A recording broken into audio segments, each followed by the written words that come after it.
What's up mga ka-adventure? Panibagong araw, panibagong adventure na naman tayo. Hanap nyo ba isang lugar na pwede kayo mag-chill at saka makapag-relax? Mayroon akong na-discovery mga ka-adventure. Malapit lang to. Dito lang yan sa may bayan ng Kalasyaw. Nakapag-swimming na ba ang lahat? Baka hindi pa mga ka-adventure. Tara, takoy nyo samahan.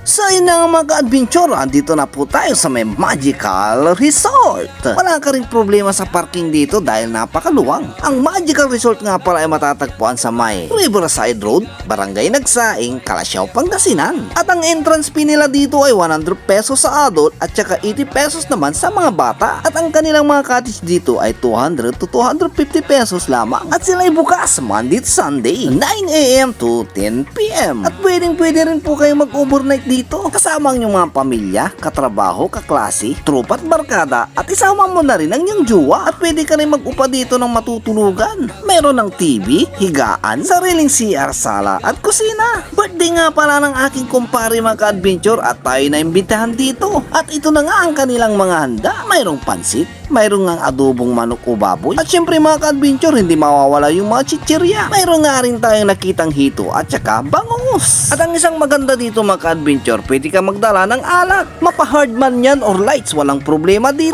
Pwede rin kayo mag-video okay dito. Magsayawan man yan or magkantahan. May dalawang klaseng swimming pool dito mga ka-adventure. May pang-adult, meron din pang-kids. At lalong gumaganda yung swimming pool nila dito pag gabi. Tignan nyo naman mga ka-adventure, sobrang linaw at papalit-palit pa ng kulay yung ilaw. Ano mang okasyon mga ka-adventure, pwede mong i-celebrate dito. Mapa-birthday man yan, kasal, anniversary, mapabinyag man yan, reunions, dibo, pwede dito. At ito na nga yung kumpare ko na nagsiselebrate ng kanyang birthday. Kaya kung ang hanap niya ay lugar na pwede makapag-banding at relax, arat na at tarata dito sa may Magical Resort.